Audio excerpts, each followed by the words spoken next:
अद्वेष्टा सर्वभूतांनां मैत्र करुणा एवच निर्ममो निरअहंकार समदुःख सुख क्षमी. सिद्ध झालेल्या भक्ताची लक्षणं भगवंत अर्जुनाला सांगतात. अगाजया जे विहित ते ईश्वराचे मनोगत आहे. हे ईश्वराचंच मनोगत असेल आजची सेवा माझ्याकडून करून घ्यायची, आणि म्हणून आजची सेवा ही माझ्या वाट्याला आलेली आहे, पण यथामती यथाशक्ती पार पाडायची. अर्जुनांनी भगवंताला विचारलं की सिद्ध झालेल्या भक्ताची लक्षणं मला सांगा. आणि तेव्हा भगवंत अर्जुनाला म्हणाले, अद्वेष्टा सर्वभूतांनां मैत्र करुणा एवच निर्ममो निरअहंकार सम दुःख सुख क्षमी. अर्जुना, तो अद्वेष्टा असतो. अद्वेष्टा म्हणजे कुणाचाही तो द्वेष करत नाही. कुणाचा करत नाही म्हणजे कुणाचा तरी करतो आणि कुणाचा तरी करत नाही असं आहे का? नाही, तो कुणाचाच करत नाही. सर्वभूतानां कुणाचाच करत नाही. जडाचाही करत नाही आणि अजडाचाही तो करत नाही. का करत नाही? मैत्र करुणा एवच. सर्वांच्या प्रती त्याच्याकडे मैत्रीचा भाव असतो, मित्रत्वाचा भाव असतो, करुणा असते त्यांच्या प्रती. त्या करुणेचा भाव त्याच्याकडे असतो. मैत्र करुणा एवच निर्मम. अर्जुना, असा जो माझा भक्त आहे तो कसा आहे? निर्मम, आसक्तीरहित असतो. निरअहंकार, अहंकार रहित असतो. त्याचा अहंकार लयाला गेलेला असतो. सुख दुःख सुख, ते म्हणतात की दुःख सुख सम दुःख सुख. सुखदुःखाकडे तो साक्षीत्वानं बघत असतो. समत्वाच्या भावनेनं तो सुखदुःखाकडे बघत असतो. आणि क्षमी, तो अत्यंत क्षमाशील असतो. अशी लक्षणं अर्जुना ज्याच्या ठिकाणी आढळतील, समजतो भक्त मला अत्यंत आवडता भक्त आहे. म्हणजे इथे भगवंतानी अर्जुनाला आपल्याला आवडणाऱ्या भक्ताची लक्षणं सांगितलेली आहेत. कुणाला आवडणाऱ्या? देवांना आवडणाऱ्या भक्ताची लक्षणं सांगितलेली आहेत. कोणी सांगितलेली आहेत? देवांनीच सांगितलेले आहेत. कोणाला सांगितलेले आहेत? अर्जुनाला सांगितलेले आहेत. असा या श्लोकाचा सरळ आणि साधा अर्थ आहे. पांडुरंग परमात्म्याला वंदन, सर्व संतांना वंदन, आपल्या ग्रामदेवतेला वंदन, विश्ववंदनीय असणाऱ्या माझ्या श्रीगुरूंना वंदन, परमार्थात ज्यांनी मला बोट धरून चालायला शिकवलं त्या गुरुवर्य काजवे महाराजांना वंदन, आणि आपल्या सर्वांच्या हृदयस्थ असणाऱ्या भगवंताला वंदन. वचन ऐका कमळापती, माझी रंकाची विनंती, कर जोडितो कथे काळी, आपण असावे जवळे. आपल्याला आवडणाऱ्या भक्ताची लक्षणं सांगताना भगवंत अर्जुनाला म्हणतात, अद्वेष्टा सर्वभूतांनां मैत्र करुणा एवच निर्ममो निरअहंकार सम दुःख सुख क्षमी. भगवंतानी अर्जुनाला हा जो श्लोक सांगितलेला आहे तो 12व्या अध्यायातला आहे. आणि 12वा अध्याय जो आहे तो भक्तियोगाचा अध्याय आहे. भक्तियोग असं म्हणतात त्या अध्यायाला. प्रत्येक अध्यायाला नावं दिलेली आहेत. मी ती नावं सांगत बसत नाही, कारण आपल्याला आपण अभ्यास करतो, आपल्याला माहिती आहे 9व्याला काय म्हणतात, 10व्याला काय म्हणतात, 11व्याला काय म्हणतात, 12व्याला काय म्हणतात. हा जो 12वा अध्याय हा भक्तियोगाचा अध्याय आहे. मग भक्तियोग म्हणजे काय? एक शब्द आहे. भक्ती योग हा एक शब्द आहे, पण त्याच्यामध्ये 2 शब्द आहेत. फोडले तर 2 शब्द होतात. एक पहिला शब्द होतो भक्ती आणि दुसरा शब्द होतो योग. मग भक्ती म्हणजे काय आणि योग म्हणजे काय, आणि मग भक्ती योग म्हणजे काय, एवढं जरी कळलं तरी आजचं प्रवचन कळलं. मग भक्ती कशाला म्हणायची आणि भक्ती कशाला म्हणतात हे नारद महाराजांनी त्यांच्या नारदीय सूत्रांमध्ये सांगितलेलं आहे. नारद महाराजांचा नारदीय सूत्र नावाचा जो ग्रंथ आहे त्या ग्रंथामध्ये ते पहिलंच सूत्र सांगतात, सात्व अस्मिन परम प्रेम रूपा. सात्व अस्मिन परम प्रेम रूपा म्हणजे ईश्वरावर म्हणजे देवावर अत्यंत प्रेम करणं. आणि तुकाराम महाराजांच्या भाषेमध्ये ते जर सांगायचं झालं तर केवळ देवावरच प्रेम करणं याला भक्ती म्हणतात. केवळ देवावरच प्रेम करणं ह्याला भक्ती म्हणतात. आणि हीच खरी भक्ती आहे म्हणतात ते. आणि त्यांचं प्रमाण आहे ह्याची थोर भक्ती. कसली भक्ती आहे म्हणतात ते? थोर भक्ती आहे म्हणतात. म्हणजे भक्तीमधली थोर भक्ती कुठली? तर केवळ आणि केवळ देवावरच प्रेम करणं याला भक्ती म्हणतात. हीची थोर भक्ती. आणि ती कुणाला आवडते? आवडते देवाला आवडणारी भक्ती आहे ती. आणि म्हणून भक्ती या शब्दाचा अर्थ असा आहे की केवळ देवावरच प्रेम करणं याला भक्ती म्हणतात. मग योग म्हणजे काय? तर योग या शब्दाचा अर्थ आहे योग म्हणजे जोडून घेणं किंवा योग म्हणजे जुळवून घेणं. मग कुणाशी जुळवून घ्यायचं? कुणाला जोडलं जायचं? तर देवाला जोडलं जायचं. कशाच्या माध्यमातून जोडलं जायचं? तर भक्तीच्या माध्यमातून देवाला जोडलं जायचं. म्हणजे देवावर प्रेम करायचं आणि त्या प्रेमाच्या माध्यमातून देवाशी जोडलं जायचं याला म्हणतात भक्तियोग. 11व्या अध्यायाच्या शेवटी भगवंताने अर्जुनाला भक्तीची काही सूत्र सांगितली. 11व्या अध्यायाच्या शेवटी विश्वरूप दर्शन नावाचा तो अध्याय आहे. त्या अध्यायाच्या शेवटी भगवंताने अर्जुनाला भक्तीची काही सूत्र सांगितली आणि त्या सूत्रांच्या द्वारे भगवंतांनी 12व्या अध्यायाच्या प्रस्तावनेला सुरुवात केली. 11वा अध्याय हा विश्वरूप दर्शनाचा आहे. भगवंताने अर्जुनाला विश्वरूप दाखवलं. आता भगवंताने अर्जुनाला विश्वरूप का दाखवलं? काय होतं महाराज, काही वेळा आम्ही मुलांना शिकवतो आणि शिकवून त्यांना जर नाही कळलं तर प्रॅक्टिकल करून दाखवावं लागतं. तसं भगवंताने अर्जुनाला सांगितलं पण अर्जुनाला कळलं नाही आणि म्हणून भगवंतानी अर्जुनाला विश्वरूप दाखवलं. अर्जुनाचा काय मोह होता? या सर्वांना मारणारा मी आहे आणि हे सर्व मरणारे आहेत, माझ्याकडून मरणारे आहेत, असा अर्जुनाचा मोह होता, भ्रम होता. आणि मग तो त्याला विषाद झालेला होता. तो पहिला अध्याय अर्जुन विषाद योग. हा आधी त्यांनी कॉलर उडवलेली होती. चल म्हटले बरोबर मध्यभागी घे, मला बघायचं आहे कोण माझ्या बाजूने आहे आणि कोण माझ्या विरोधात आहे ते मला जरा बघायचं आहे म्हटला. मोठ्या मोठ्या बाता मारायला लागला. आणि मग जसं काल सरांनी सांगितलं की तिथे गेल्यानंतर त्याला सैन्य दिसलं नाही, मग आपला आजोबा दिसले, आपले गुरु दिसले आणि मग तो म्हटला की अरे मी ह्या सगळ्यांना मारणार आहे म्हटले. आणि यांना मारून मला काय करायचं आहे? हे राज्य मला काय कशाला मिळवायचं आहे असं त्याला वाटलं आणि त्यांनी धनुष्यबाण खाली टाकलं. आणि तिथून मग भगवद्गीता सुरू झाली. अर्जुनाला दाखवून द्यायचं होतं, त्यासाठी विश्वरूप दर्शन भगवंताने अर्जुनाला दाखवलं. आणि मग ते विश्वरूप बघण्यासाठी देवांनी अर्जुनाला दिव्य दृष्टी दिली. ते दिव्यरूप होतं. त्याला दिव्यरूप का म्हणतात? याचं उत्तर असं आहे की एका सूर्याचा जेवढा प्रकाश असतो, एका सूर्याचं जे तेज असतं, असे हजारो सूर्य एकत्र केल्यानंतर जे तेज असतं ते त्या विश्वरूपाचं होतं, म्हणून त्याला दिव्यरूप म्हणतात. आणि असं दिव्यरूप पाहण्यासाठी भगवंताने अर्जुनाला दिव्य दृष्टी दिली आणि अर्जुन त्या दिव्य रूपाकडे पाहायला लागला. कसं होतं ते दिव्य रूप? हजारो तोंड होती महाराज त्या दिव्य रूपाला. आणि त्यातलं काळ नावाचं एक तोंड होतं.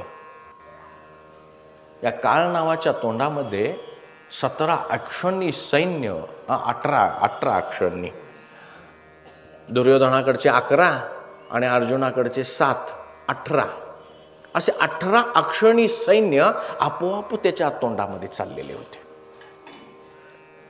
महाराज आपल्याकडे कडबाकुटीचं मशीन असते, नुसतं त्याला धरायचा अवकाश, तो कडबा धरायचा अवकाश, ते मशीन कसं आत ओढून घेते आणि कुटरा करते, तसं त्या 18 अक्षौहिणी सैन्याचा कुटरा व्हायला चालू झालेला होता. आपोआप त्या काळाच्या तोंडामध्ये चाललेलं होतं ते सगळं सैन्य. कोण कोण होतं त्याच्यामध्ये? दुर्योधन होते, दुःशासन होते, अर्जुनाचे सगळे चुलत भाऊ होते, गुरु होते, द्रोणाचार्य होते, भीष्माचार्य होते, अर्जुनाचे मामा होते, सगळेजण होते. केवळ 5 पांडव जर सोडले महाराज तर सगळे सैन्य 18 अक्षणी सैन्य त्या काळाच्या तोंडामध्ये आपोआप चाललेले होते आणि काळ आपल्या दाढेनं त्यांना कचा कचा चावत होता. आपण भात खातो महाराज, भात खाताना चावतो भात, आणि ते चावत असताना त्यातली काही शीतं आपल्या दातांमध्ये अडकून बसतात बघा. तसे काही सैन्य भगवंताच्या त्या काळ नावाच्या तोंडामध्ये अडकून बसलेले होते, दाढेंमध्ये अडकून बसलेले होते. काही सैन्य, 1-2 नव्हे बरं का, 18 अक्षनीमधले काही सैन्य. मग महाराज किती असतील बघा. आणि ते दृश्य पाहिलं अर्जुनाने, आणि दृश्य पाहिल्यानंतर अर्जुनाच्या जीवाचा थरकाप झाला. अर्जुन गडबडला, मनामध्ये भीती निर्माण झाली. आणि मग अर्जुनाला काही कळेना झालं. जेव्हा माणसाला भीती निर्माण होते, काही कळेनाचं होतं, तेव्हा कंठ कोरडा पडतो. अर्जुनाचा घसा कोरडा पडला, कंठ कोरडा पडला, डोळ्यातनं पाणी यायला लागलं आणि भगवंताची विनवणी करताना म्हणतो, याचं वर्णन माऊली करतात, मग म्हणत असे प्रसिद्ध प्रसिद्ध वाचा होत असे सदगदित. मगाशी काय म्हणत होता? चल म्हटला दाखव कोण माझ्या बाजूने आहे आणि कोण माझ्या विरोधात आहे ते बघतो. पण आता काय म्हणतो तो? आता म्हणतो प्रसिद्ध प्रसिद्ध, हे देवा क्षमा करा म्हणतो आणि माझ्यावरती कृपा करा. मग म्हणत असे प्रसिद्ध प्रसिद्ध वाचा होत असे सद्गदित. त्याची वाचा सद्गदित झालेली होती, कंठ दाटून आलेला होता, डोळे ओलावलेले होते आणि भगवंताच्या पायाला हात लावून तो त्यांची गयावया करत होता. देवा हे रूप आवर्त घ्या, बस मला हे नाही बघायचं हे रूप, असं तो म्हणत होता. भगवंताने अर्जुनाला हे रूप का दाखवलं? आणि त्याचं उत्तर असं आहे, भगवंताने अर्जुनाला रूप का दाखवलं तर त्याचं उत्तर असं आहे की अर्जुनाला एक भ्रम झालेला होता की या सगळ्यांना मारणारा मी आहे. हा भ्रम अर्जुनाचा घालवायचा होता आणि देवांना दाखवून द्यायचं होतं की अर्जुना, या सगळ्यांना मारणारी एक भगवत शक्ती आहे आणि ती तुझ्यापेक्षा वेगळी आहे.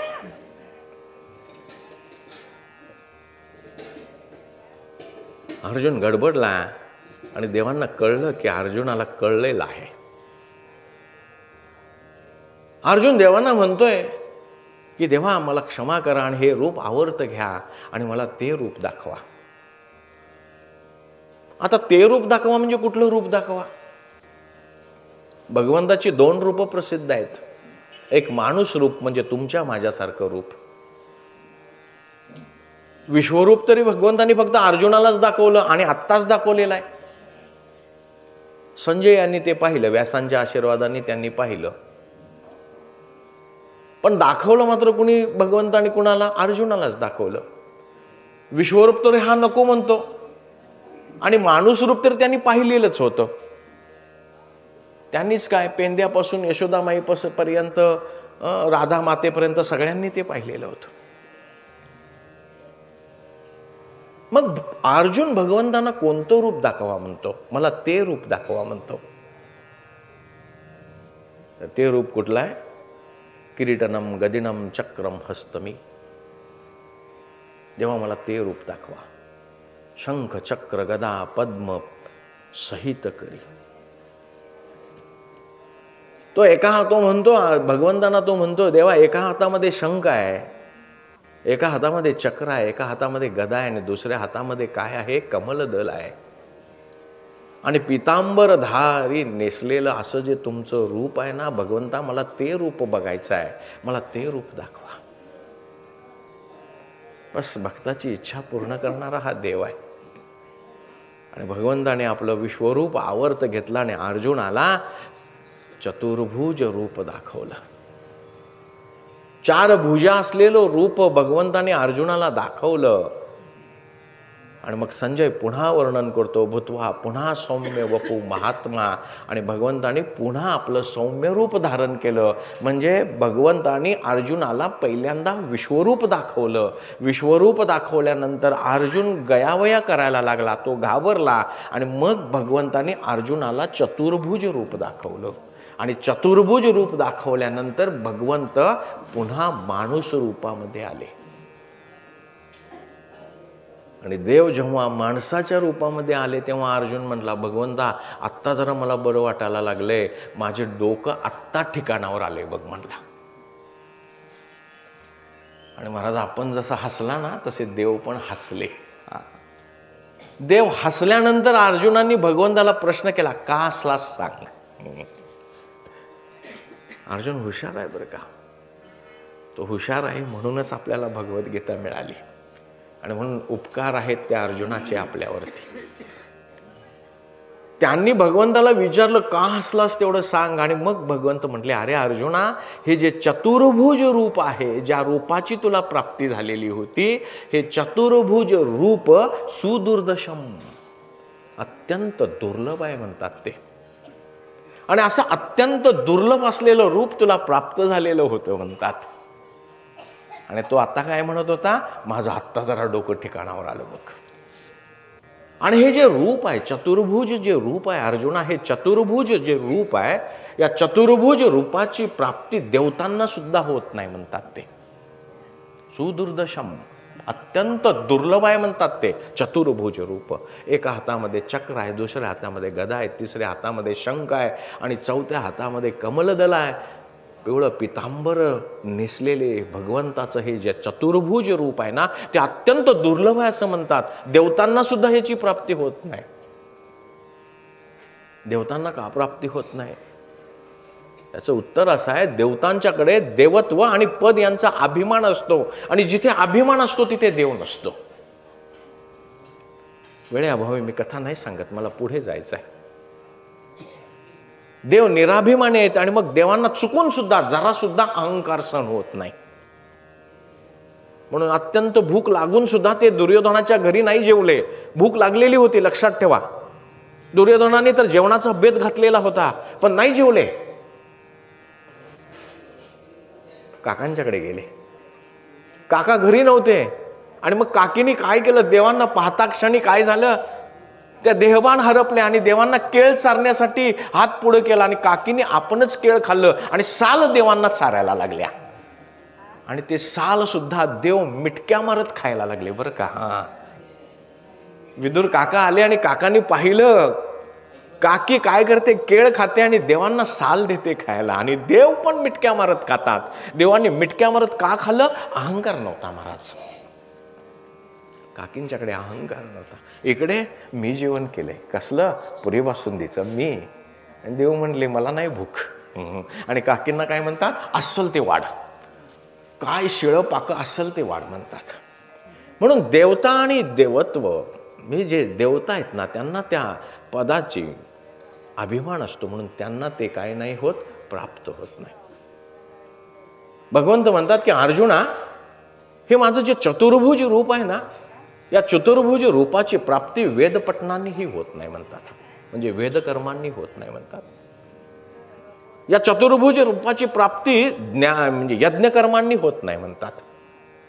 या चतुर्भुज रूपाची प्राप्ती तपकर्मांनी होत नाही म्हणतात. आणि या चतुर्भुज रूपाची प्राप्ती दानकर्मांनी होत नाही म्हणतात. अर्जुन भगवंताला म्हणाला, अरे बाबा, ह्यांनी होत नाही, ह्यांनी होत नाही, ह्यांनी होत नाही, ह्यांनी होत नाही, मग कशाने होतोस ती सांग की. आणि मग भगवंत अर्जुनाला म्हणाले, अर्जुना, माझ्या चतुर्भुज रूपाची प्राप्ती व्हायची असेल तर एकच गोष्ट तुला करावी लागेल आणि ती गोष्ट म्हणजे अनन्य भक्ती करावी लागेल. इथे भगवंतांनी कुलपाची चावी देऊन ठेवली आपल्या हातामध्ये. चतुर्भुज रूपाची प्राप्ती व्हायची असेल तर एकच गोष्ट करावी महाराज. भगवंत स्वतः मुखाने सांगतात की अनन्य भक्ती करावी. आणि मग अर्जुनांनी लगेच बाण भात्यातनं काढावा तसा प्रश्न काढला, देवा अनन्य भक्ती म्हणजे काय तेवढं सांगा. आणि देवांनी तितक्याच तत्परतेनं अर्जुनाला उत्तर दिलं, अर्जुना, अनन्य भक्ती म्हणजे काय, तर याचा अर्थ असा आहे, अनन्य भक्तीचा केवळ माझाच आधार तुला वाटला पाहिजे, मला केवळ देवाचाच आधार आहे असं वाटणं, याला अनन्य भक्ती म्हणतात. प्रत्येकाने आपापल्या मनामध्ये डोकावून बघा, कोणी कोणाकडे बघायचं नाही. मला देवाचा आधार वाटतो का? आणि मग माझ्यासारखे पाठीमागे लावून घेतात हरी भक्ती परायण. अरे जिथे मला माझा केवळ देवाचाच आधार वाटत नाही, आणि मग मी स्वतःला भक्त म्हणवून घेतोय. माझ्याकडून तशी अनन्य भक्ती होत नाही आणि मग मी देवाचा भक्त म्हणवून घेतो. वाटतं का हो महाराज? आपल्याला देवाचा आधार वाटतो का? म्हणतो मात्र महाराज बरं का, म्हणतो आपण, घालून या भार राहिलो निश्चंती, निरविले संती विठोबाशी, लावून या हात कुरवाळीला माथा, सांगितले चिंता न करावी. बस म्हणायचं. पण सकाळी उठल्याबरोबर महाराज मंत्र चालू होतो, काय करू कसं करू, काय करू कसं करू, चिंता. आणि मग ते काल म्हटलं त्याचं काय, घालून या भार राहिलो निश्चंती. याचा अर्थ असा आहे महाराज, आपण म्हणतो खरं पण देवावरती आपला भार नसतो. आणि देवावर भार नसतो का, तर देव मला माझा वाटत नाही म्हणून माझा देवावर भार नाही.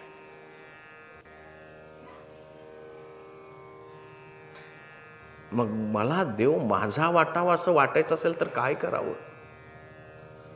एकच सोपी गोष्ट आहे महाराज. संत सांगतात मला देव माझा वाटावा असं वाटत असेल तर काय करावं?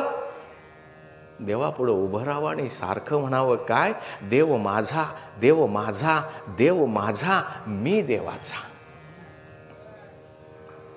महाराज जेव्हा मी सतत म्हणतो देव माझा, देव माझा, देव माझा, तेव्हा माझं उत्तरदायित्व हे देवावरती येऊन पडतं.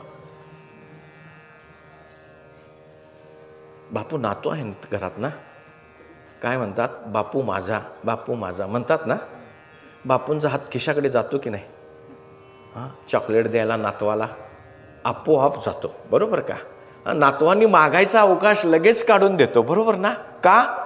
नातू म्हणतो बापू माझा, बापू माझा. जेव्हा नातू असं म्हणतो ना, तेव्हा त्या नातवाचं सगळं उत्तरदायित्व हे आजोबांवर येऊन पडतं. आणि मग आजोबा आपसुक काय करतात, नातवाची सगळी इच्छा पूर्ण करतात. बस. म्हणून अर्जुना, अनन्य भक्ती करायची असेल ना, तर तुला पहिल्यांदा मी तुझा वाटला पाहिजे. मला महाराज देव माझा वाटत नाही हो. मग मला कोण माझं वाटतं? मला माझी बायको पहिल्यांदा माझी वाटते, माझी मुलं माझी वाटतात, माझं घर माझं वाटतं. मग मी काही पैसा मिळवलेला तो मला माझा वाटतो, सत्ता काही माझी असते ती मला माझी वाटते, संपत्ती काही असते ती मला माझी वाटते, पद जे काही माझं असतं ते मला माझं वाटतं, यश कीर्ती प्रतिष्ठा हे सगळं मला माझं वाटतं. आणि मग यातनं सगळ्यातनं जर काही नाही झालं तर मग मी देवाकडे जातो आणि मग देवाला मी म्हणतो, देवा मी तुझा आहे. तोपर्यंत देव महाराज लांब गेलेला असतो बरं का. आणि म्हणून अर्जुना अनन्य भक्ती कर. आणि मग अर्जुनांनी भगवंताला प्रश्न केला, भगवंता अनन्य भक्ती म्हणजे काय आणि ती कशी करायची ते मला सांगा. भगवंताने अनन्य भक्तीचं उत्तर अर्जुनाला दिलं. आणि मग ती कशी करायची यासाठी अनन्य भक्तीची सूत्र भगवंत अर्जुनाला सांगतात. आणि इथूनच 12व्या अध्यायाच्या प्रस्तावनेला सुरुवात होते. भगवंत अर्जुनाला म्हणतात की अर्जुना अनन्य भक्ती कशी करायची, मत कर्म कृत. काही छान भगवंतांनी सांगितले बघा की अनन्य भक्ती कशी करावी. ते म्हणतात की मत कर्म कृत, मत परमो मत भक्त, संग वर्जित, निर्वेर सर्वभूतेषु यस मामिती पांडवा. बस अनन्य भक्तीचं सूत्र भगवंताने इथे अर्जुनाला सांगितलं. आणि अर्जुनाच्या माध्यमातून भगवंत आपल्याला सांगतायत की अनन्य भक्ती कशी करावी. ते म्हणतात की मत कर्म कृत. आता मत कर्म कृत म्हणजे काय, तर अर्जुना तुझ्या वाट्याला आलेलं कर्म हे माझी आज्ञा समजून कर. म्हणजे महाराज मी शिकवण्याचं काम माझ्या वाट्याला आलेलं आहे. काय छान सांगितलंय बघा, अनन्य भक्ती कशी करावी. भगवंत स्वतःच्या मुखातून सांगतात. माझ्या वाट्याला आलेलं काम आहे शिकवण्याचं, मग मी कसं शिकवायचं. तर माझ्या समोर बसलेली सगळी मुलं हे पांडुरंगाचं रूप आहे म्हणून त्यांना समजेपर्यंत मी त्यांना शिकवायचं. बस याला म्हणतात मत कर्म कृत. देवाची आज्ञा म्हणून काम करायचं. मी दवाखान्यात आहे महाराज नोकरीला, मग आलेल्या पेशंटाचं समाधान करायचं, त्याचा रोग जाणून घ्यायचा आणि त्याचा रोग जाणून घेऊन त्याला नेमकं औषध द्यायचं आणि त्याचा रोग बरा करायचा. याला म्हणतात महाराज मत कर्मोकृत. आपल्या वाट्याला आलेलं काम अत्यंत प्रामाणिकपणे करायचं. ऊस लावलेला आहे महाराज शेतात, हा, घरातून बसूनच रिमोटद्वारे मोटर चालू नाही करायची, हा, आणि पाणी केवढं पिलंय बघायला दगड नाही टाकायचा. आमच्याकडे तसं कोण करत नाहीत बरं का, सगळेजण कष्टाळू आहेत, हा, देवाची आज्ञा म्हणून काम करतात. महाराज अशाने काय होतं, जेव्हा माझ्या वाट्याला आलेलं काम मी अत्यंत प्रामाणिकपणे करतो ना, तेव्हा काय होतं, माऊली त्याचं वर्णन करतात. आपुलेने विहिता उपायासेन विसंबिता ऐसा कीजे के जगन्नाथा आभारू पडे. महाराज आपण जे काही कर्म करतो, देवाची आज्ञा म्हणून जे काही कर्म करतो, वाट्याला आलेलं कर्म, मग कुणाच्या वाट्याला आलेलं असेल नोकरीचं, कुणाच्या वाट्याला आले असेल शेतीचं, कुणाच्या वाट्याला आले असेल उद्योगधंद्याचं, जे काही आपल्या वाट्याला आलेलं आहे, ज्याच्यावरती आपल्याला 4 पैसे मिळतात, बस आता प्रत्येकाने ते लावून घ्यायचं. ते कर्म जेव्हा मी अत्यंत प्रामाणिकपणे करतो ना, देवाची आज्ञा म्हणून करतो, त्यांनी महाराज फायदा कुणाचा होणार आहे हो? माझाच होणार ना. गुंट्याला 1.5 टन निघाला आणि अगदी प्रामाणिकपणे जर राबलो तर महाराज 1.5 टनाचं 2 टन झालं तर देव पैसे मागायला येतील का हो आपल्या घरी? आणि आलेत का कुणाच्या घरी आतापर्यंत? नाही आले.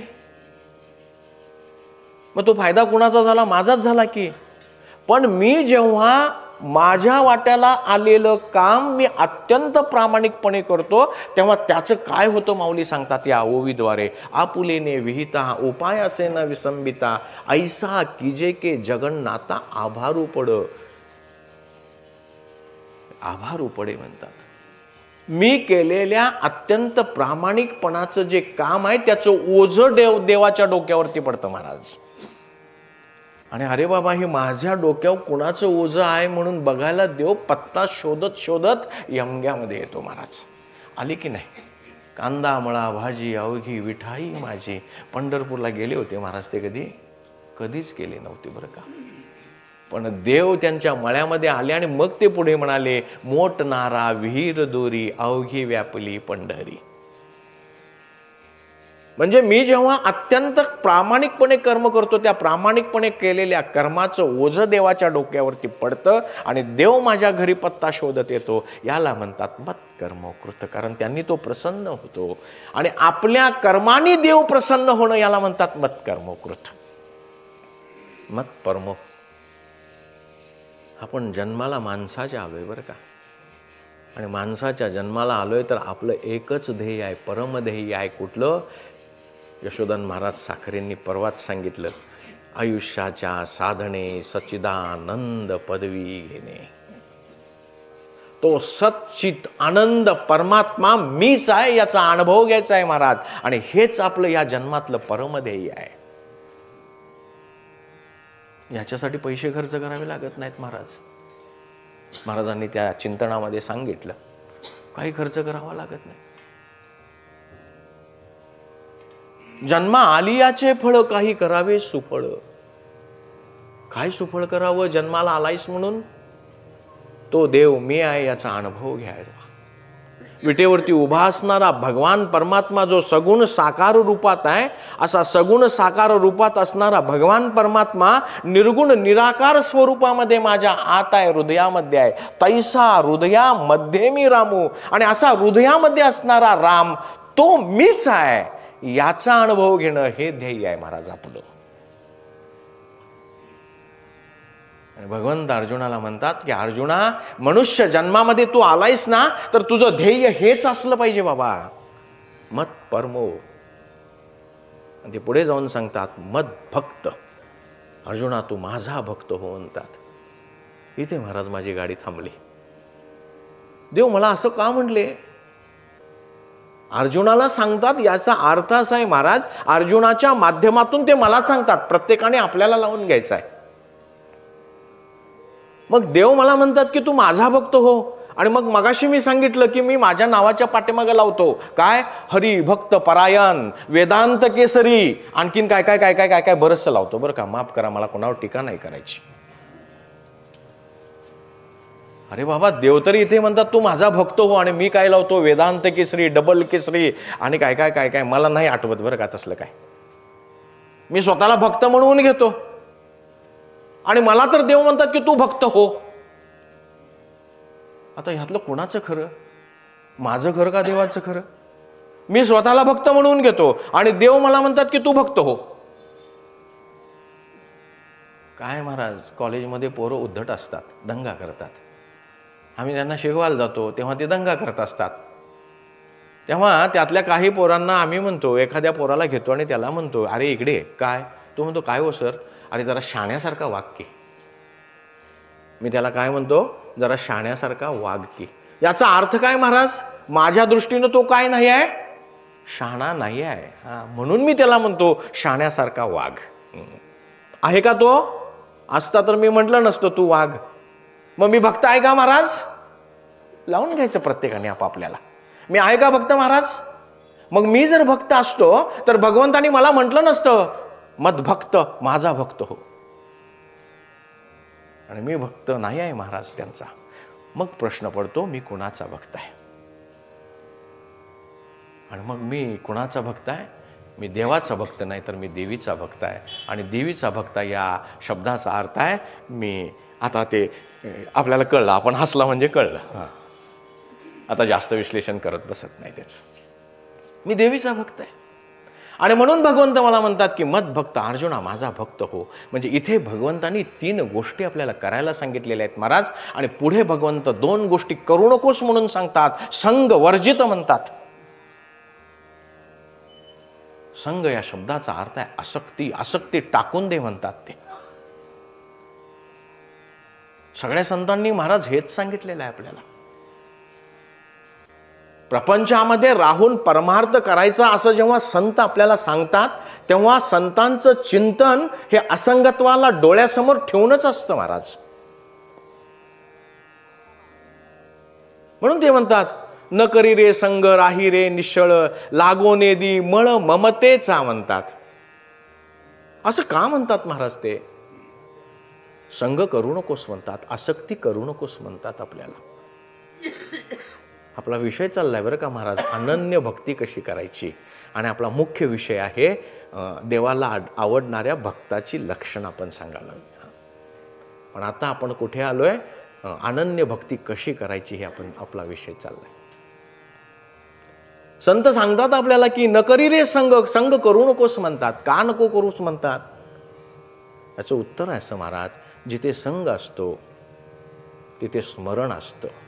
जिथे स्मरण असतं तिथे अनुकूल प्रतिकूल असतं महाराज. आणि जिथे अनुकूल प्रतिकूल असतं तिथे द्वैत असतं. जिथे द्वैत असतं तिथे 2 असतात. जिथे 2 असतात तिथे दुःख असतं. आणि जिथे दुःख असतं तिथे अशांती असते. आणि जिथे अशांती असते तिथे शांती नसते. म्हणून भगवद्गीता विचारते अशांतस्य कुतो सुखम.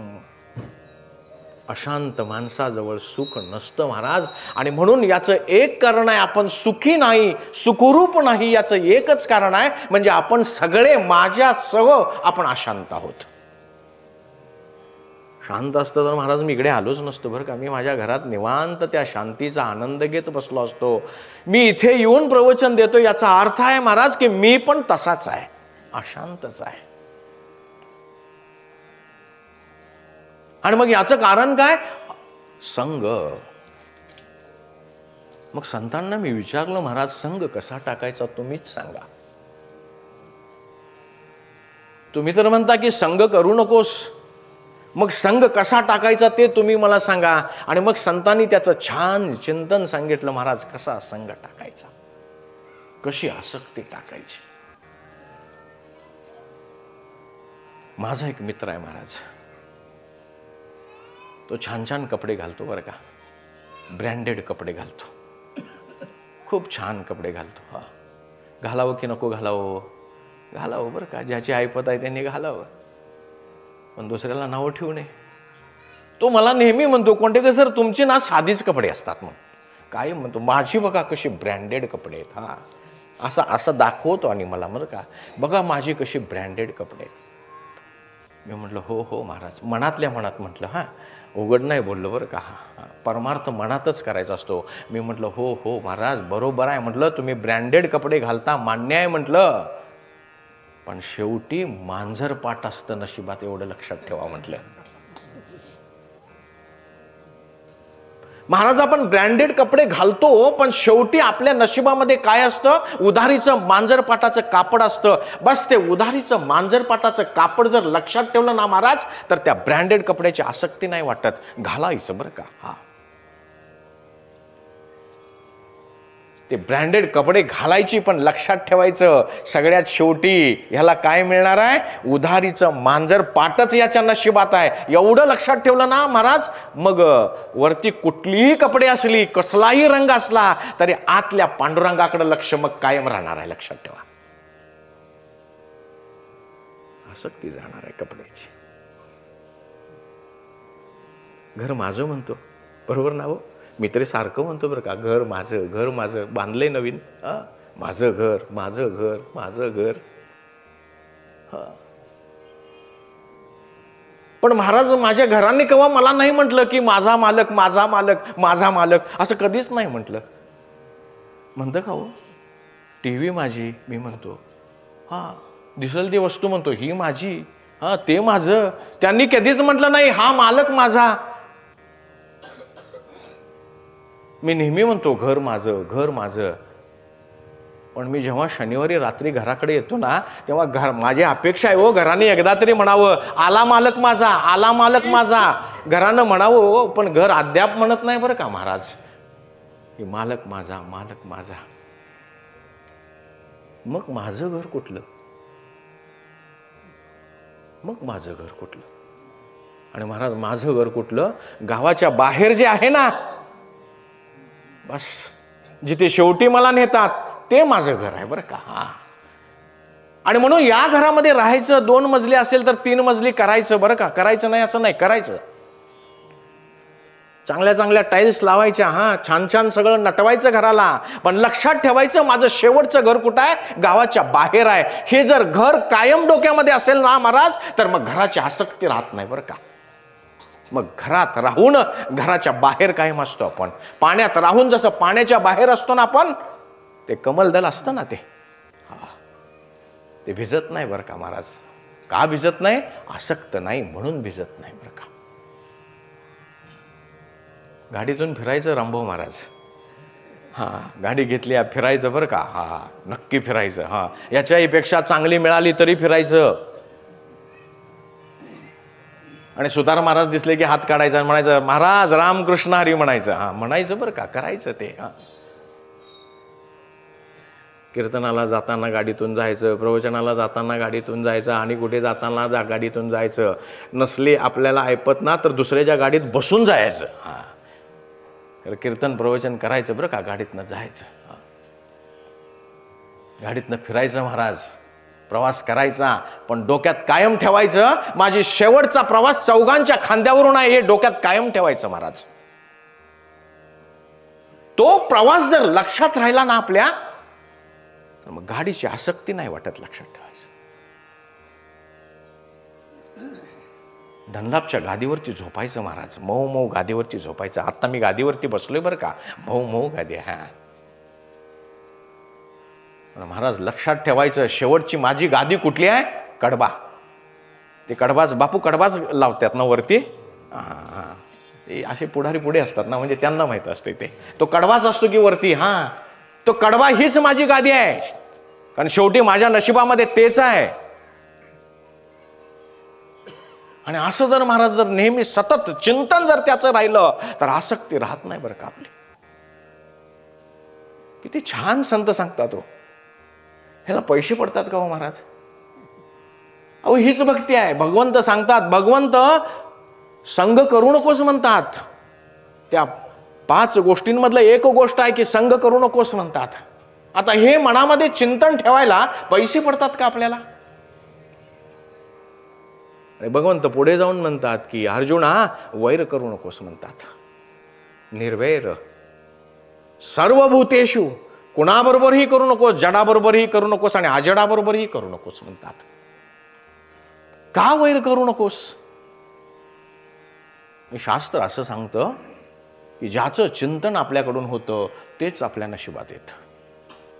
मग महाराज एखाद्याशी भांडण झालं, आपलं एखाद्याशी भांडण झालं तेव्हा काय होतो तोच आपल्या लक्षात राहतो बरं का. देव लक्षात राहत नाही. का राहत नाही? तर आपण सतत त्याचं चिंतन करत असतो. आणि म्हणून जेव्हा आपण वैऱ्याचं चिंतन करतो तेव्हा महाराज वैरीच आपल्याला वाट्याला येतो, देव वाट्याला येत नाही. आणि म्हणून देव वाट्याला यावं असं वाटत असेल तर अर्जुना काय कर, सततम कीर्तयन्तो माम, सतत माझं चिंतन कर, सतत माझं भजन कर म्हणतात. सततम कीर्तयन्तो माम, अर्जुना सतत माझं चिंतन कर म्हणतात, सतत माझं भजन कर म्हणतात. म्हणजे भगवंताने इथे 3 गोष्टी करू नकोस म्हणून सांगितल्या, कर म्हणून सांगितल्या आणि 2 गोष्टी करू नकोस म्हणून सांगितल्या. बस यालाच म्हणतात अनन्य भक्ती. आणि अशी अनन्य भक्ती अर्जुना तू जर करशील तर मी तुला प्राप्त होईन म्हणतात. महाराज या अर्जुनाने सगळं ऐकून घेतलं बरं का. आणि सगळं अर्जुनाने ऐकून घेतल्यानंतर अर्जुन भगवंतांना म्हणतो काय, एवं सततयुक्ताये भक्तास्तां पर्युपासते यच्चापि अक्षरम अव्यक्तम तेषां के योगवित्तमा. 12व्या अध्यायाचा पहिला श्लोक. एवं सततयुक्ताये भक्तास्त्वां पर्युपासते यच्चापि अक्षरम अव्यक्तम तेषां के योगवित्तमा. देवा एवं सततयुक्ताये, एवं अशा प्रकारे, सतत युक्ताये, सतत कशाने युक्त होऊन, अनन्य भक्तीनं युक्त होऊन. अनन्य भक्ती कुठली महाराज? मत कर्म, माझ्यासाठी कर्म, मत भक्त, माझा भक्त. पुन्हा काय, मत परमो, माझं ध्येय. लक्षात ठेवा. पुढे काय म्हणतात, संग करू नकोस. आणि पुन्हा काय म्हणतात, कुणाशी वैर करू नकोस. अशा प्रकारे ही जी 5 सूत्र आहे, अशा प्रकारे अनन्य भक्तीनं युक्त होऊन देवा तुझी उपासना करणारा एक भक्त आहे. आणि दुसरा कोण आहे? ज्ञानी आहे. अशा प्रकारे युक्त होऊन तुझी उपासना करणारा एक भक्त आहे. आणि दुसरा कोण आहे? दुसरा ज्ञानी आहे. एवं सततयुक्ताये भक्तास्तां पर्युपासते, तुझी सतत उपासना करणारे हे दोघे आहेत. यच्चापि अक्षरम अव्यक्तम तेषां के योगवित्तमा. त्यातला तुला कोण आवडतो तेवढा सांग. देवाने अर्जुनाला प्रश्न विचारलाय. अर्जुनाने देवाला प्रश्न विचारलाय. एक भक्त आहे कसा? अशा प्रकारे अनन्य भक्तीनं युक्त होऊन तुझी उपासना करणारा, सगुण साकाराची उपासना करणारा आणि निर्गुण निराकाराची उपासना करणारा. सगुण साकाराची उपासना करणारा जो आहे तो भक्त आहे आणि निर्गुण निराकाराची उपासना करणारा जो आहे तो ज्ञानी आहे. मग भक्त आणि ज्ञानी या देवा दोघातला तुला आवडणारा कोण तेवढा सांग. अवघड आहे हो प्रश्न. अर्जुन चतुर आहे बरं का. खूप चतुर आहे. देवांना कोड्यात टाकणारा प्रश्न विचारला. पण देव कशा आहेत हो? महाचतुर आहेत बरं का. आणि म्हणून तर नामदेव महाराज म्हणतात, सुरदास महाराज नामदेव महाराजच म्हटले ना, चतुरा तो शिरोमणी गुण लावण्याची खाणे. ते म्हणतात चतुरा तो शिरोमणी गुण लावण्याची खाणे. देव काय आहेत? चतुराचे शिरोमणी आहेत बरं का. आणि मग देवाने अर्जुनाला उत्तर दिलं. काय उत्तर दिलं बघा. मय्या वेश्य मनोये माम नित्य युक्त उपासते श्रद्धये पर्योपेतास्ते ते मे युक्ततमा मता. ते माझ्या मतानुसार श्रेष्ठ आहेत. कोण? देव सांगतात. 2 मुलं आहेत तो. एका आईला 2 मुलं आहेत बघा. एक मोठा आहे, दुसरा लहान आहे. मोठा आहे ना तो जरा हुशार आहे. हुशार आहे म्हणजे काय, तो मोठा असल्यामुळे ना त्याला आईशिवाय करमतं. पण धाकटा जो आहे ना त्याला आईच लागते. धाकट्याला आईच लागते. आणि मग तो सतत आई आई आई करत तिचा पदर धरून असतो. आई स्वयंपाकघरात गेली, पाठीमागे पदर धरून. आई पुढे हॉलमध्ये आली, पाठीमागे पदर धरून. सतत आई आई आई. मोठा जो आहे ना तो आईला एकदा बघितला ना की बस झालं, त्याला काही अडचण येत नाही. बघा महाराज, अशा आईकडे आपण गेलो आणि त्या आईला म्हटलं की आम्हाला तुमचा एक मुलगा हवा आहे 4 दिवस कामासाठी आणि आम्ही त्याला बाहेर घेऊन जाणार आहे, तुम्ही आम्हाला तुमच्या 2 मुलांपैकी एक मुलगा द्या. आता महाराज तुम्हीच उत्तर द्या, आई त्यातला कुठला मुलगा देईल? मोठा मुलगा देईल. महाराजांनी उत्तर दिलं, माझं काम सोपं झालं. 4 दिवसांनी आम्ही परत आलो आणि त्या आईंना त्यांचा तो मोठा मुलगा परत त्यांच्याकडे सुपूर्द केला आणि मग त्या आईंना आता परत प्रश्न विचारला आम्ही, आई ही जी 2 मुलं आहेत, एक मोठा आहे आणि एक धाकटा आहे, यातला तुम्हाला आवडणारा कुठला सांगा. महाराज आत्ता आई काय उत्तर दिलं? अर्जुनाने देवाला तोच प्रश्न केला, एक ज्ञानी आहे आणि दुसरा भक्त आहे, यातला देवा तुम्हाला आवडणारा कुठला तेवढा सांगा. आणि मग देवानी अर्जुनाला भक्त मला आवडतो असं नाही सांगितलं, ज्ञानी मला आवडतो असंही नाही म्हटले. बघा, नाही अर्जुना मला भक्त आवडतो, ज्ञानी असं नाही म्हटले. नाही अर्जुना, ज्ञानी माझा आत्मा आहे आणि ज्ञानी हा भगवंताचा आत्मा असतो. भगवंत म्हणतात ज्ञानी त्वात्ममेव मतम, ज्ञानी माझा आत्मा आहे म्हणतात. ज्ञानी भक्त आहे ना तो माझा आत्मा आहे म्हणतात भगवंत. पण इथे तसंही नाही म्हटले की ज्ञानी मला आवडतो, असंही नाही म्हटले. मग भक्त मला आवडतो असंही नाही म्हटले. मग काय उत्तर दिलं? मय्यावेश्य म्हणये माम नित्ययुक्त उपासते. अर्जुना, जो नित्य उपासना करतो, श्रद्धये पर्योपेतास्ते, अतिशय श्रद्धापूर्वक माझी उपासना करतो आणि त्या उपासनेच्या माध्यमातून जो सतत मला जोडला जातो, ते मे युक्ततमा मता, तो माझ्या मतानुसार श्रेष्ठ. मग महाराज मी स्वतःलाच एक प्रश्न विचारतो, सकाळी एक 10 मिनिटं आणि संध्याकाळी एक 10 मिनिटं मी देवाचं काहीतरी देवाच्या नावानं करून मी देवाशी जोडलं जाईन काय? हा मी माझा मला प्रश्न विचारतो. हा आपल्या कोणाला मी विचारत नाही, कारण कोणाच्या मनात केवढी भक्ती आहे मला नाही सांगता येत. पण सतत माझा मला प्रश्न असतो की सकाळी 10 मिनिटं काहीतरी देवाच्या नावाने करायचं, संध्याकाळी काहीतरी देवाच्या नावाने करायचं, आणि मग सकाळची 10 मिनिटं आणि संध्याकाळची 10 मिनिटं यांनी मी देवाशी जोडला जाईन काय? इथे देव तरी सांगतात काय? नित्य युक्त उपासते, जो सतत माझी उपासना करतो. कशी? श्रद्धये पर्योपेतास्ते, अतिशय श्रद्धापूर्वक, ते मे युक्ततमा मता, तो माझ्या मतानुसार श्रेष्ठ आहे म्हणतात. आणि असा जो कोण असतो ना अर्जुना, तो मला अत्यंत आवडतो. आणि मग अर्जुनानं हे सगळं ऐकलं आणि मग देवाला म्हणाले, देवा अशा भक्ताची लक्षणं मला सांग, आपल्या चिंतनाचा विषय. असं जे भक्त आहेत तुला आवडणारे, त्यांचं लक्षणं मला सांग. आणि मग देव त्यांचं लक्षण सांगताना म्हणतात अद्वेष्टा. अर्जुना, तो अद्वेष्टा असतो. अद्वेष्टा असतो म्हणजे तो कोणाचाही द्वेष करत नाही. अद्वेष्टा, द्वेष्टा म्हणजे द्वेष करणं, अ म्हणजे नाही. कोणाचाही तो द्वेष करत नाही. कोणाचा करत नाही म्हणजे कोणाचा करत नाही, मगाशीच सांगितलं, तो जडाचा पण करत नाही आणि अजडाचा पण करत नाही.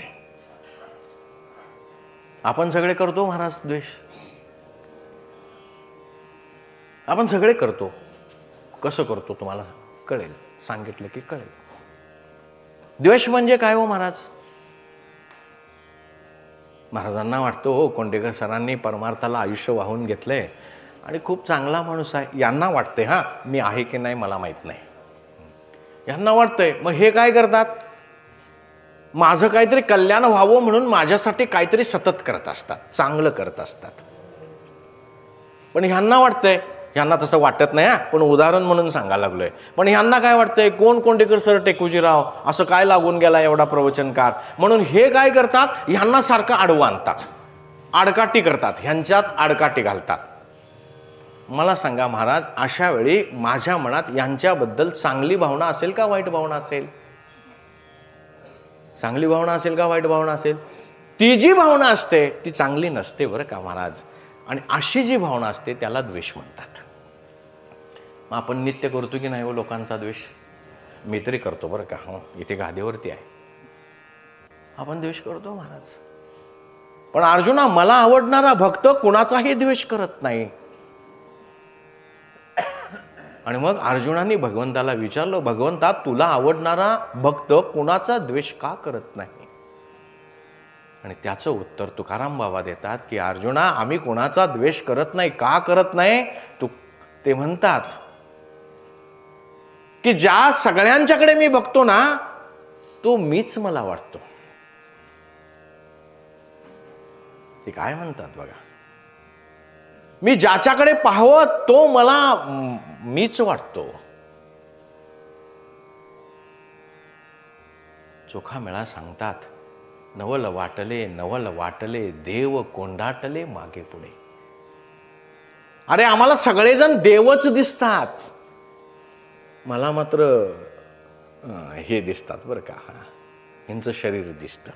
आणि मग मी ह्यांना काहीतरी म्हणतो. पण संत सांगतात की ज्याच्याकडे आम्ही पाहू ते आम्हाला तेच वाटतात, देवच वाटतात. मग जर प्रत्येकाकडे पाहिल्यानंतर जर त्यांना देवच दिसत असेल,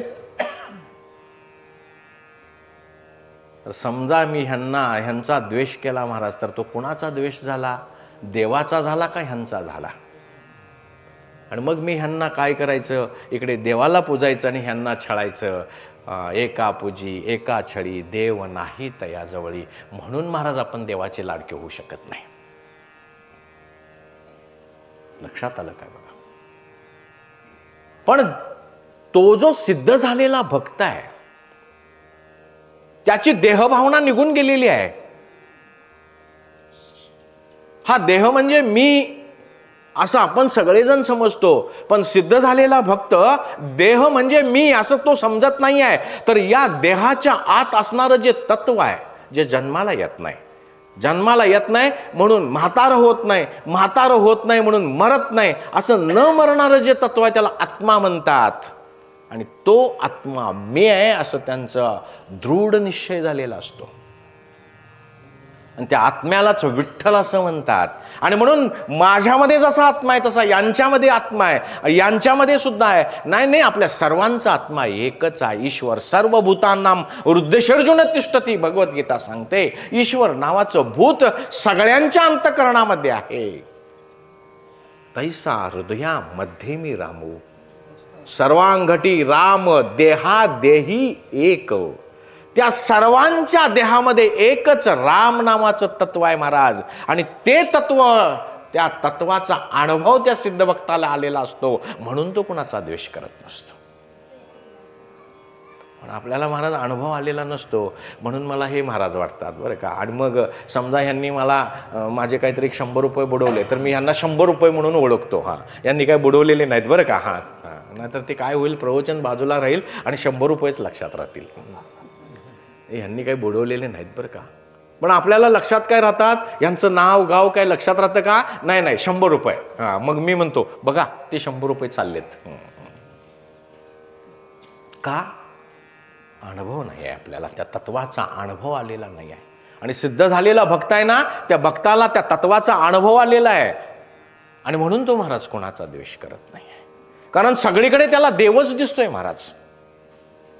मग तो अजडाचा करत नाही, तसा जडाचा पण करत नाही बरं का. पण आपण महाराज जडाचा पण करतो बरं का. जड म्हणजे काय? हे मोबाईल, ह्याला जड म्हणतात. त्याला कळत नाही या मोबाईलला मी कोण आहे, त्याला कळत नाही बरं का. मला कळते म्हणून मी अजड. पण मोबाईलला कळत नाही मी मोबाईल आहे, त्याला कळत नाही माझा मालक कोण आहे. मग या महाराजांच्या हातात गेलं तर तो त्यांनी जसं चालवतील तसा तो चालतो. असं त्यांना म्हणत नाही, माझा मालक सोडून मी तुझ्याकडे आलोय, मी चालणार नाही बरं का, असं तो म्हणत नाही. त्याला काहीच कळत नाही, मी कोण आहे हे त्याला कळत नाही, आणि माझा मालक कोण आहे त्याला कळत नाही. त्याला जड म्हणतात. सिद्ध झालेला भक्त जो आहे, जड नव्हे जड, जड. सिद्ध झालेला जो भक्त आहे ना महाराज, तो जडाचा पण करत नाही बरं का द्वेष. पण आपण महाराज जडाचा पण करतो बरं का. कसं सांगतो? महाराज शनिवारी आलो, दर शनिवारीच येतो. मग छान स्वयंपाक करतात, तो आठवड्यातनं एकदा येतात म्हणून. भाजी छान असते, सगळं छान असतं. खायला पाहिजे का नको? गप्प खाईल तर नवरा कसला झालं महाराज. एक न आवडणारी भाजी मला ताटात आली महाराज, मी काय करायला पाहिजे? गप शांतपणे काढून ठेवायला पाहिजे, शांतपणे काढून ठेवली पाहिजे. लक्षात आलं का बघा? पण मी नाही काढत बरं का. मी काय करतो महाराज, ती कशाला ठेवली, कोणी ठेवली माझ्या ताटात माहित नाही का तुम्हाला? मला आवडत नाही म्हणून काढून टाका ती माझ्या पुढ्यातनं. असं बोलणं याचा अर्थ महाराज त्या मी जडाचा सुद्धा द्वेष केला. आता तुम्ही म्हणाल भाजीचा द्वेष केला, मग इथे देवाचा द्वेष कसा झाला? उपनिषद असं सांगतं, त्यांनी आकाश निर्माण केला आणि तो आकाशात शिरला. त्यांनी पाणी निर्माण केलं, तो त्या पाण्यामध्ये शिरला. त्याने वारा निर्माण केला, तो त्या वाऱ्यामध्ये शिरला. त्यांनी जमीन निर्माण केली, तो त्या जमिनीमध्ये शिरला. म्हणजे देव जमिनीमध्ये आहे म्हणून आपण उठल्याबरोबर सकाळी जमिनीला डोकं लावून नमस्कार करतो महाराज. आता देव जमिनीमध्ये आहे, भाजी कुठून आली महाराज? भाजी ही जमिनीतून आली. म्हणजे त्या जमिनीतला देव आता कुठे आला महाराज? भाजीमध्ये आला. मग मी जर भाजीचा द्वेष केला तर तो द्वेष कोणाचा झाला महाराज? देवाचाच द्वेष झाला. म्हणून सिद्ध भक्त जडाचाही द्वेष करत नाही आणि अजडाचाही द्वेष करत नाही बरं का. का करत नाही? तर त्याचं उत्तर दिलेलं आहे, मैत्र करुणा एवच. सगळ्यांच्या बद्दल त्याच्या मनामध्ये करुणा असते बरं का, अपार करुणा असते. म्हणून तर संत म्हणतात, या रे सारे जण ह्याती भलती नारी नर. माझ्याकडे जे आहे ना ती घ्या घ्या म्हणतात, त्यासाठी या म्हणतात. आपण म्हणू महाराज झाकून ठेवतो, हा पैसे मोजायचे असतील तर काय करतो, नीट असं खिशात इथले इथंच मोजतो. पण त्यांच्याकडे असलेला ठेवा, ते काय म्हणतात, या रे सारे जण. मैत्र करुणा एवच. अत्यंत करुणा आहे बरं का सगळ्यांच्या बद्दल त्यांच्या मनामध्ये. का? जगाचे ते मित्र आहेत. मैत्र करुणा एवच. निर्मम, आसक्ती नाही आहे महाराज त्यांच्याकडे. आणि कशी घालवली ते मगाशी सांगितलं त्यांनी. निर्मम, निरअहंकार. अहंकार नसतो महाराज त्यांच्याकडे. अहंकार नसतो म्हणूनच देवाची प्राप्ती झालेली असते. जिथे अहंकार असतो तिथे देव क्षणभरही थांबत नाही बरं का. जिथे अभिमान असतो, मीपणा असतो, तिथे देव जराही थांबत नाही. लक्षात आलं का बघा. मग हा त्यांचा अभिमान कसा गेलेला असतो? मगाशी सांगितलं की त्यांचा देहभाव गेलेला असतो. हे शरीर म्हणजे मी असं आपल्या सगळ्यांना वाटतं महाराज. इथे मी गादीवर बसलोय तरीही मी सांगतो हे शरीर म्हणजे मी असं मला वाटतं. आणि म्हणून आपल्याला वाटतं काय, मला चष्मा लागला, मी आंधळा झालो. शरीर माझं गोरा आहे, मी गोरा आहे, वाटते की नाही हो? शरीर सावळं आहे, मी सावळा आहे, बरोबर?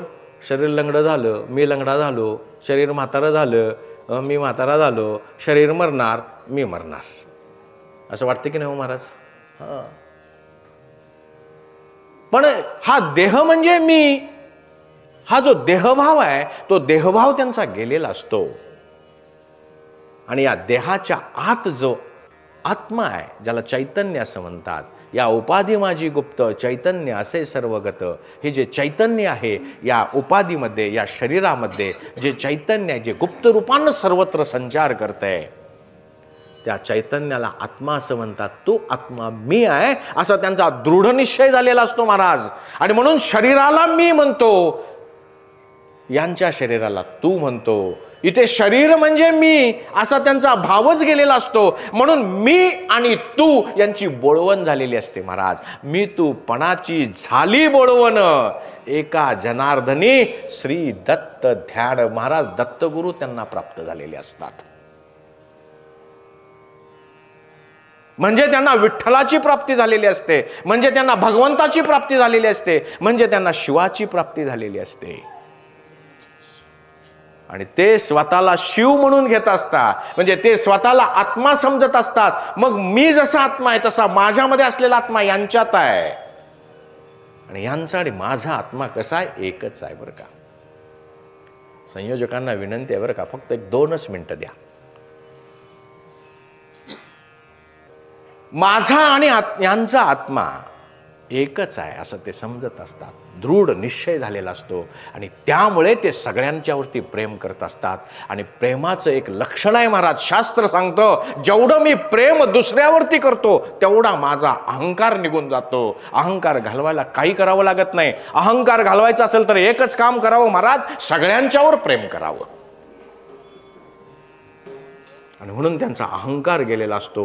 सुखदुःखाकडे बघण्याचं ते समानत्व त्यांच्याकडे असतं. का? त्यांना आनंदाची प्राप्ती झालेली असते, विठ्ठलाची प्राप्ती झालेली असते. आणि विठ्ठलाचं दुसरं नाव आहे आनंदाचा कंद.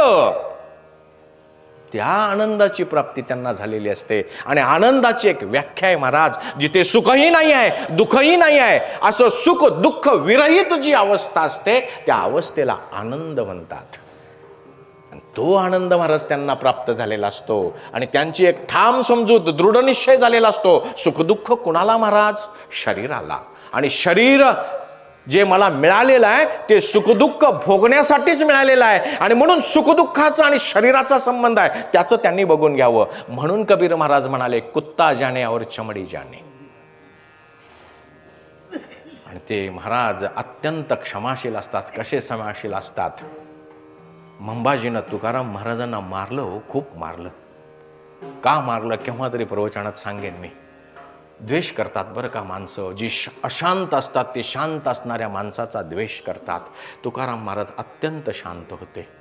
आणि अशा तुकाराम महाराजांचा मंबाजी नेहमी द्वेष करायचे. त्यांनी मारलं, काट्यांनी मारलं. आणि काट्यांनी मारल्यानंतर महाराजांच्या अंगावरती वळ उठले. आणि मग महाराज जेव्हा रात्री झोपले ना, तेव्हा महाराजांच्या मनामध्ये चिंतन आलं. कोणाचं चिंतन आलं? मंबाजीचं चिंतन आलं. अरे मला मारलाय, माझं अंग इतकं ठणकायला लागलंय, मी कुणबी आहे, शेतकरी आहे, मला सहन होईल. मंबाजींना झोप नाही लागली असेल. नाही म्हणले, गेलं पाहिजे मंबाजींच्याकडे. मंबाजींना झोप नाही लागली तर पांडुरंग परमात्मा मला माफ नाही करणार. आणि म्हणून मंबाजींना झोप लागली पाहिजे. त्यासाठी त्यांचं काय केलं पाहिजे? त्यांचा हात चोळला पाहिजे. महाराज उठले, त्यांनी वाटी घेतली, तेल घेतलं, मंबाजीच्या घरी गेले आणि शांतपणे मंबाजीचा हात हातामध्ये घेऊन महाराज तेल चोळलं. याला म्हणतात क्षमी, याला म्हणतात क्षमाशील. काहीही न बोलता. शास्त्रामध्ये याचं वर्णन आहे, अनाक्रोश शांती. कुठून येते हो महाराज एवढी शांती? मला कोणी मारलं असतं तर मी ह्यांना म्हटलं असतं, एक 10-20 माणसं घेऊन या. पण त्यांना मात्र महाराजांनी काय केलं? काही बोलले नाहीत. कुठून येते एवढी शांती? आणि त्याचं उत्तर आहे महाराज, स्वरूपाचं लक्षण आहे. स्वरूप कसं आहे? निर्मलम निष्कलम शांतम. स्वरूप कसं आहे? शांत आहे. आणि त्या स्वरूपाची प्राप्ती त्यांना झालेली आहे, म्हणून ते शांत आहेत बरं का. म्हणून शास्त्र त्यांचं वर्णन करतं, अनाक्रोश शांतीची प्राप्ती त्यांना झालेली आहे, म्हणून ते अत्यंत क्षमाशील आहेत. आणि असे जे गुण आहेत ना अर्जुना, ज्याच्याजवळ तो माझा अत्यंत आवडता भक्त आहे असं समज म्हणतात. ही झाली सगळ्या सिद्धांची लक्षणं. आपण ऐकली बरं का. शास्त्र असं सांगतो पुढे जाऊन, जी सिद्धाची लक्षणं असतात ती माझ्यासारख्या तुमच्यासारख्या साधकाची उपासना असतात. आणि म्हणून आपण ऐकलं. आता इथून पुढे खरा परमार्थ, जी सिद्धाची लक्षणं आहेत ती लक्षणं माझ्या अंगामध्ये बाणवणं. आणि ती अंगामध्ये बाणवली की 50 वर्षाचं काय झालं? फल प्राप्त झालं. आणि ते प्राप्त व्हावं असं भगवंताच्या चरणी प्रार्थना करतो. आणि झालेली सेवा माझ्या श्रीगुरूंच्या चरणी अर्पण करतो. पुंडलिक वरदा हरी विठ्ठल, श्री ज्ञानदेव तुकाराम.